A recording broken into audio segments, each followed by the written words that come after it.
बुद्ध कहते हैं कि जिस प्रकार पानी कमल के पत्ते पर ठहर नहीं सकता, उसी प्रकार उसे यानी ब्राह्मण को जानने वाले व्यक्ति पर बुरे कर्मों का कोई प्रभाव नहीं पड़ता।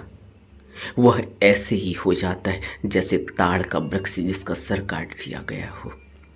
अब वह ताड़ का वृक्ष ऐसे ही हो जाता है जैसे जिसने अपने सभी इंद्रियों का प्रहाण कर दिया हो, अपने विकारों का प्रहाण कर दिया हो, अपने मन का प्रहाण कर दिया हो, अपनी आदतों का, अपनी इच्छाओं का, अपनी तृष्णाओं का प्रहाण कर दिया हो। वह व्यक्ति फिर ऐसे ही ठहरता है इस भवलोक में जैसे कमल तालाब से ऊपर आकाश में खिलता है। रहता है पानी में ही है, रहता गंदगी में ही है, तालाब की गंदगी से ऊपर आकाश में खिलता है।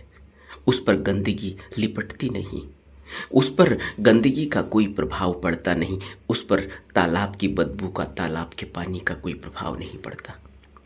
उसी प्रकार एक बुद्धत्व को उपलब्ध हुए व्यक्ति का जीवन होता है, जिस पर इस भव लोक की किसी भी प्रकार की बुरी आदतें, बुरे कर्म, इच्छाएं, तृष्णाएं और किसी भी प्रकार का मन से, वचन से और शरीर से ऐसा कर्म नहीं होता जिसके लिए उसे पछताना पड़ता है, जिसके लिए उसे फिर कर्म और फल के बंधन में बंधना पड़ता है।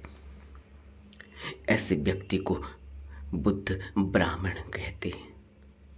ब्राह्मण वह नहीं जिसकी लोग पूजा करते हैं, बल्कि वह जिसका मन द्वारा चिंतन न किया जा सके, वह जिससे मन का चिंतन किया जाता है, उसे जान लेना चाहिए।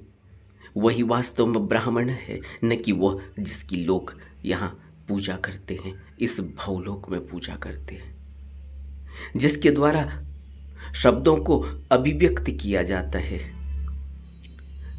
और जिसके द्वारा जिसे शब्दों में अभिव्यक्त नहीं किया जा सकता, बल्कि जिसके द्वारा शब्द अभिव्यक्त होते हैं।